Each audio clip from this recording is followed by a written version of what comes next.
ओम शांति। आज 13 फरवरी 2021 की मधुर महावाक्य है और आज की मुरली में ऐसा महसूस होता है जैसे कल की मुरली से आगे कंटिन्यूएशन में है।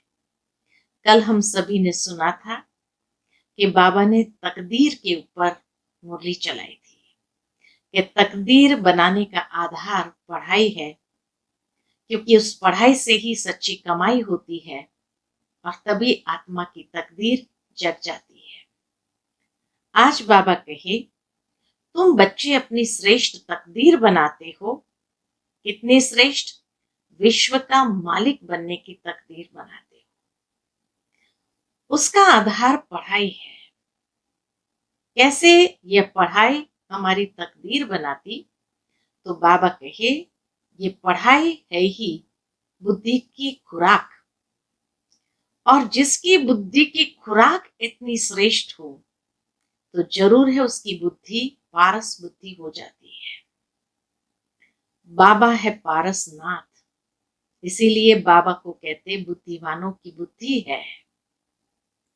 और बाबा आकर हमें ऐसा पारसनाथ बनाते हैं, और जो पारसनाथ बनता है वो दूसरों को भी पारस बनाने की सेवा में लग जाता है। सुनते हैं बाबा के मधुर महावाक्य। ओम शांति। मीठे बच्चे, तुम बाप के पास आए हो अपनी सोई हुई तकदीर जगाने। तकदीर जगना माना विश्व का मालिक बनना। तकदीर जग उठी अर्थात विश्व का मालिक बनने के पुरुषार्थ में लग जाते हैं। आज का प्रश्न है, कौन सी खुराक तुम बच्चों को बाप समान बुद्धिमान बना देती है? उत्तर है, यह पढ़ाई है तुम बच्चों के बुद्धि की खुराक। जो रोज पढ़ाई पढ़ते हैं अर्थात इस खुराक को लेते हैं, उनकी बुद्धि पारस बन जाती है। पारसनाथ बाप जो बुद्धिवानों की बुद्धि है, वह तुम्हें आप समान पारस बुद्धि बनाते हैं। आज की मुरली का गीत भी है, तकदीर जगाकर आई। ओम शांति। गीत की लाइन सुन करके भी मीठे मीठे बच्चों के रोमांच खड़े हो जाने चाहिए। इतना सुंदर गीत है जो बाबा कहे, गीत की लाइन सुनते सुनते भी तुम्हारे रोमांच खड़े हो जाने चाहिए। है तो कॉमन गीत, परंतु इनका सार और कोई नहीं जानते। बाप ही आकर गीत शास्त्र आदि का अर्थ समझाते हैं। मीठे मीठे बच्चे यह भी जानते हैं, क्या जानते हैं? कि कलयुग में सबकी तकदीर सोई हुई है, सतयुग में सबकी तकदीर जगी हुई है। सोई हुई तकदीर को जगाने वाला और श्रीमत देने वाला अथवा तकदीर बनाने वाला एक ही बाप है। वही बैठ बच्चों की तकदीर जगाते हैं। जैसे बच्चे पैदा होते हैं और तकदीर जग जाती है। दुनिया में भी बच्चा पैदा हुआ तो वारिस बन गया अर्थात तकदीर जग उठी। बच्चा जन्मा और उनको यह पता पड़ जाता है कि हम वारिस हैं। हूबहू यह फिर बेहद की बात है। बच्चे जानते हैं कल्प कल्प हमारी तकदीर जगती है, फिर सो जाती है। पावन बनते हैं तो तकदीर जगती है। पावन गृहस्थ आश्रम कहा जाता है। आश्रम अक्षर पवित्र होता है।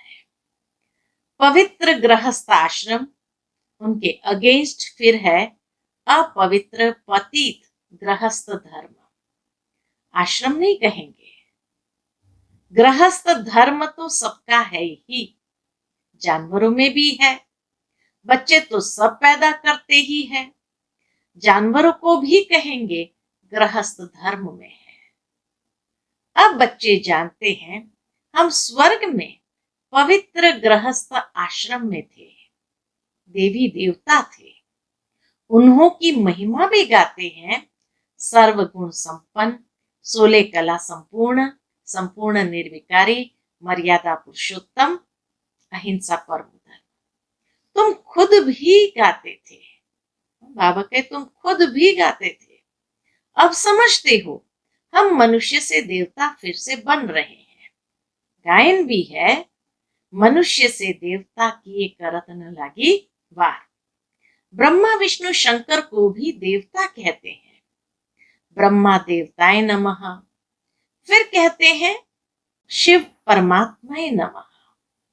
तो तीनों को देवताय नमः करेंगे, फिर कहते हैं शिव परमात्माय नमः। अभी उनका अर्थ भी तुम जानते हो, वह तो अंधश्रद्धा से सिर्फ कह देते हैं। अब शंकर देवताय नमः कहेंगे, शिव के लिए कहेंगे शिव परमात्माय नमः। तो फर्क हुआ ना, वह देवता हो गया, वह परमात्मा हो गया। शिव और शंकर को एक कह नहीं सकते। तुम जानते हो हम बरोबर पत्थर बुद्धि थे, अब पारस बुद्धि बन रहे हैं। देवताओं को तो पत्थर बुद्धि नहीं कहेंगे। फिर ड्रामा अनुसार रावण राज्य में सीढ़ी नीचे उतरनी है। ड्रामा अनुसार वो भी रावण राज्य में सीढ़ी उतरनी है। पारस बुद्धि से पत्थर बुद्धि बनना है। सबसे बुद्धिमान तो एक ही बाप है। अभी तुम्हारी बुद्धि में दम नहीं रहा है। बाप उनको बैठ पारस बुद्धि बनाते हैं, जिनकी बुद्धि में दम नहीं उनको बैठ बाबा पारस बुद्धि बनाते हैं। तुम यहाँ आते हो पारस बुद्धि बनने। पारस नाथ के भी मंदिर है, वहां मेले लगते हैं, परंतु ये किसको पता नहीं कि पारसनाथ कौन है। वास्तव में पारस बनाने वाला तो बाप ही है। वह है बुद्धिमानों की बुद्धि। यह ज्ञान है तुम बच्चों की बुद्धि के लिए खुराक। इससे बुद्धि कितना पलटती है। यह दुनिया है कांटों का जंगल, कितना एक दो को दुख देते हैं। अभी है ही तमो प्रधान रौरव नर्क। गरुड़ पुराण में तो बहुत रोचक बातें लिख दी है। अभी तुम बच्चों की बुद्धि को खुराक मिल रही है। बेहद का बाप खुराक दे रहे हैं। यह है पढ़ाई। ये पढ़ाई है ही हमारे बुद्धि के लिए खुराक। इसको ज्ञान अमृत भी कह देते हैं। कोई जल आदि नहीं है। बाबा कहे कोई जल आदि है नहीं।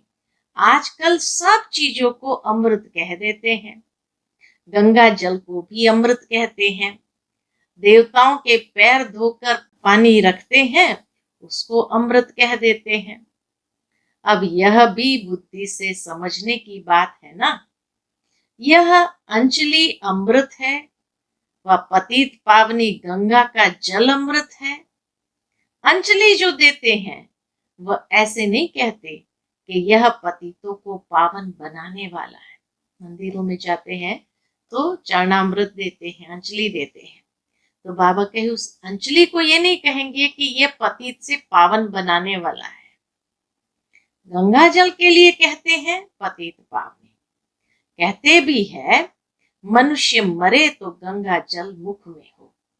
दिखाते हैं अर्जुन ने बाण मारा, फिर अमृत जल पिलाया। तुम बच्चों ने कोई बाण आदि नहीं चलाए हैं। एक गांव है जहां बाणों से लड़ते हैं।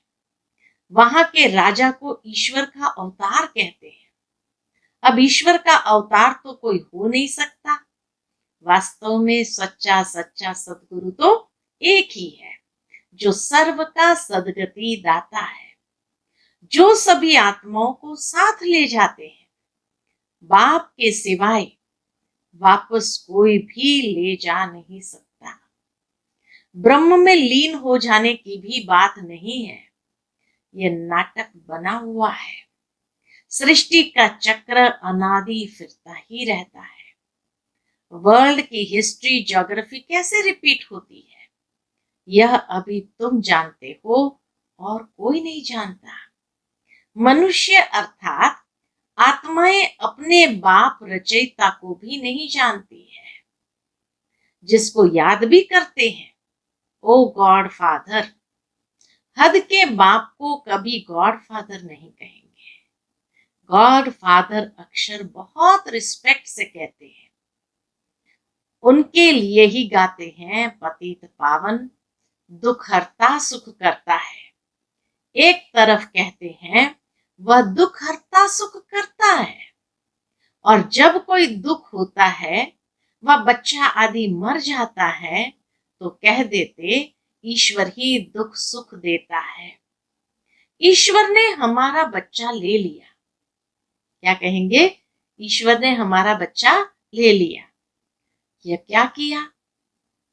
अब महिमा एक गाते हैं। क्या महिमा गाई? दुख हरता सुख करता है।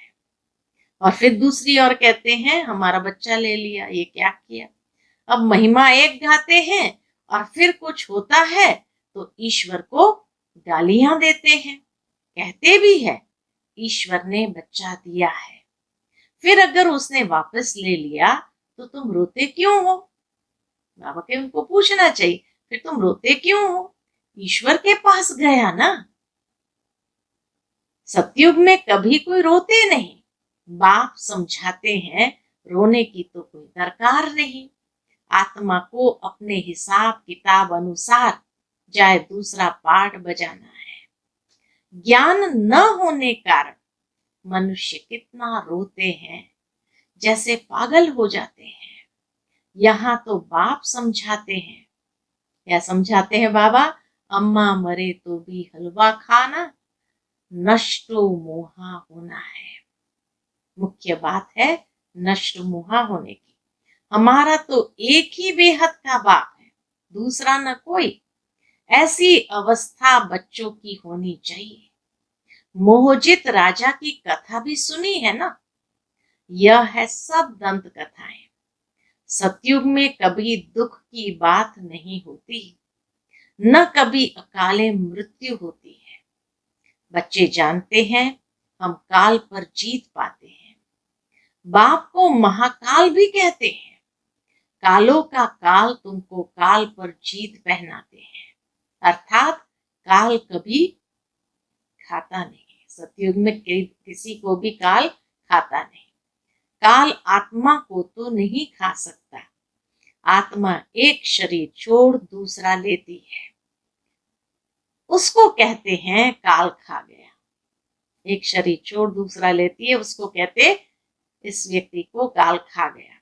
बाकी काल कोई चीज नहीं है। मनुष्य महिमा गाते रहते, समझते कुछ भी नहीं।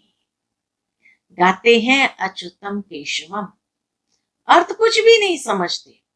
बिल्कुल ही मनुष्य समझ से बाहर हो गए हैं। बाप समझाते हैं ये 5 विकार तुम्हारी बुद्धि को कितना खराब कर देते हैं। कितने मनुष्य बद्रीनाथ आदि पर जाते हैं। आज 2 लाख गए, 4 लाख गए। बड़े बड़े ऑफिसर्स भी जाते हैं तीर्थ करने। तुम तो जाते नहीं, तो वह कहेंगे यह बीके तो नास्तिक है, क्योंकि भक्ति नहीं करते। तुम फिर कहते हो जो भगवान को नहीं जानते वो नास्तिक है। बाप को तो कोई नहीं जानते, इसीलिए इनको ऑर्फन की दुनिया कहा जाता है। कितना आपस में लड़ते झगड़ते रहते हैं। ये सारी दुनिया बाबा का घर है ना। बाप सारी दुनिया के बच्चों को पतित से पावन बनाने आते हैं। आधा कल बरोबर पावन दुनिया थी ना। गाते भी है राम राजा, राम प्रजा, राम शाहूकार। वहां फिर अधर्म की बात कैसे हो सकती है? राम राजा, राम प्रजा, राम शाहूकार है, वहां फिर अधर्म की बात कैसे हो सकती? कहते भी है वहां शेर बकरी इकट्ठे जल पीते हैं। फिर वहां रावण आदि कहां से आए? समझते नहीं। बाहर वाले तो ऐसी बातें सुनकर हंसते हैं। तुम बच्चे जानते हो, अभी ज्ञान का सागर बाप आकर हमें ज्ञान देते हैं। यह पतित दुनिया है ना। बाबा कहे ये पतित दुनिया है ना, अब प्रेरणा से पतितों को पावन बनाएंगे क्या? पूछो, क्या भगवान प्रेरणा से पतितों को पावन बनाएंगे क्या?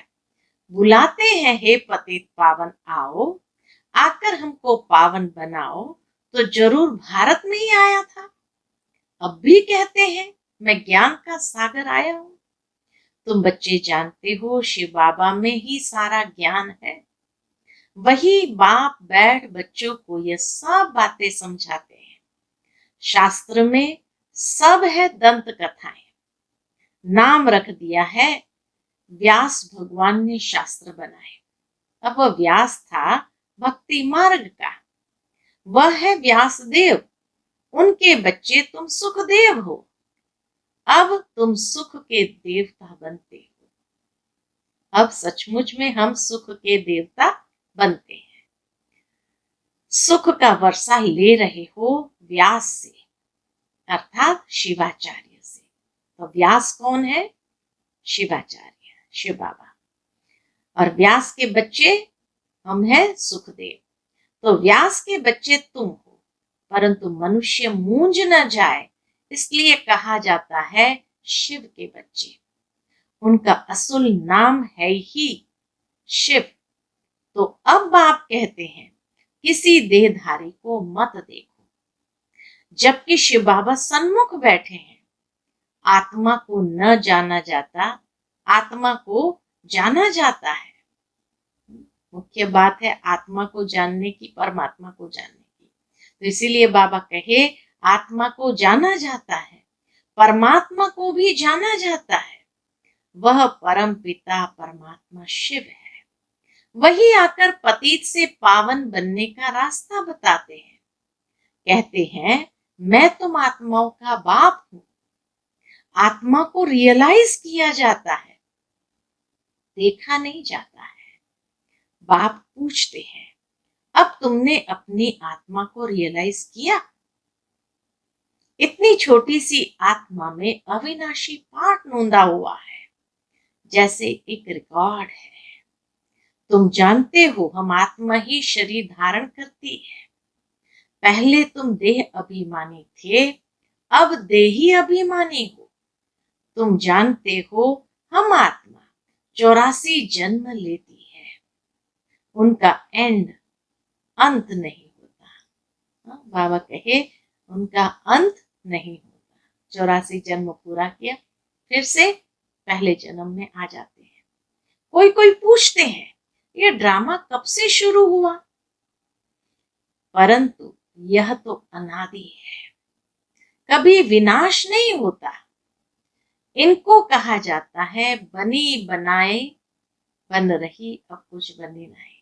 तो बाबा कहे इनको कहा जाता है बना बनाया अविनाशी वर्ल्ड ड्रामा।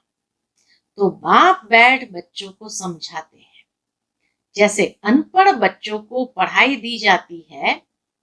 आत्मा ही शरीर में रहती है। यह है पत्थर बुद्धि के लिए फूड, भोजन। आत्मा का ज्ञान यह है पत्थर बुद्धि के लिए फूड, भोजन। बुद्धि को समझ मिलती है। तुम बच्चों के लिए बाबा ने चित्र बनवाए हैं, बहुत सहज है।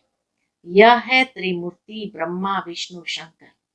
अब ब्रह्मा को भी त्रिमूर्ति क्यों कहते हैं? देव देव महादेव, एक दो के ऊपर रखते हैं, अर्थ कुछ भी नहीं जानते। अब ब्रह्मा देवता कैसे हो सकता है? प्रजापिता ब्रह्मा तो यहाँ होना चाहिए। यह बातें कोई शास्त्र में नहीं है। बाप कहते हैं मैं इस शरीर में प्रवेश कर इन द्वारा तुमको समझाता।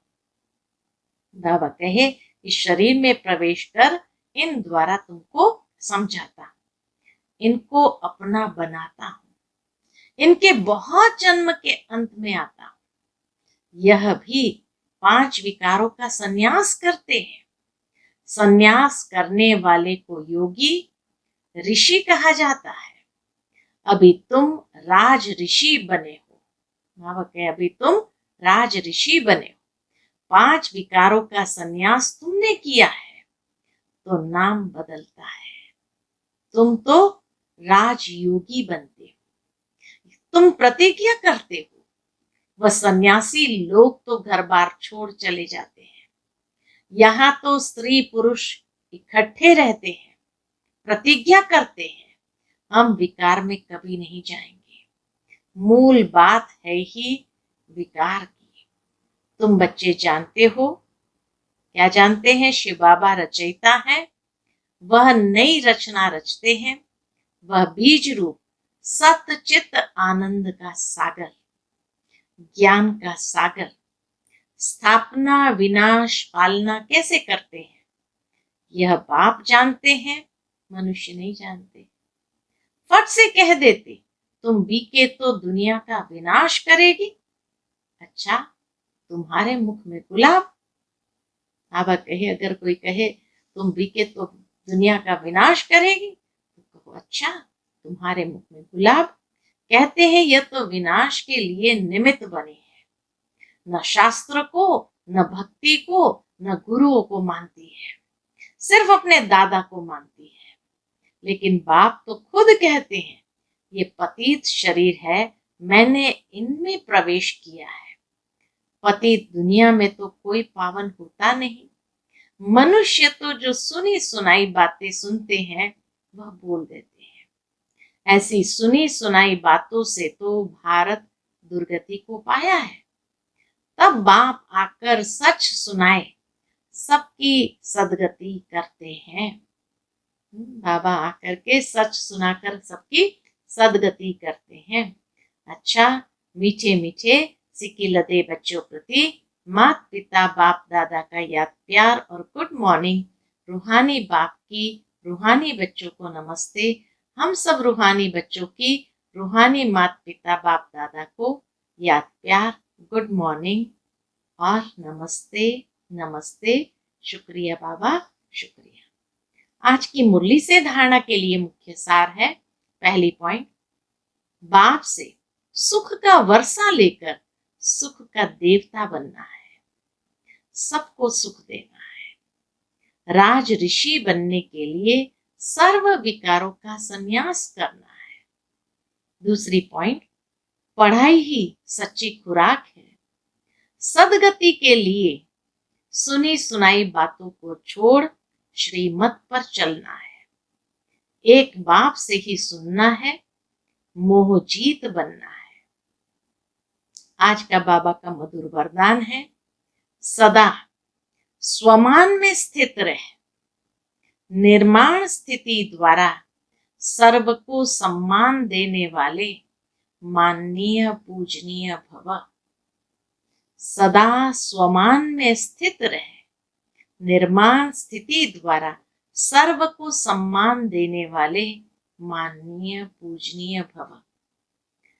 जो बाप की महिमा है वही आपका स्वमान है। स्वमान में स्थित रहो तो निर्माण बन जाएंगे, फिर सर्व द्वारा स्वतः ही मान मिलता रहेगा। मान मांगने से नहीं मिलता, लेकिन सम्मान देने से, स्वमान में स्थित होने से, मान का त्याग करने से सर्व के माननीय व पूजनीय बनने का भाग्य प्राप्त हो जाता है। क्योंकि सम्मान देना देना नहीं, लेना है। आज का बाबा का स्लोगन है, जाननहार के साथ करनहार बन, असमर्थ आत्मा को अनुभूति का प्रसाद बांटते चलो। जाननहार के साथ करनहार बन, असमर्थ आत्मा को अनुभूति का प्रसाद बांटते चलो। अच्छा, ओम शांति।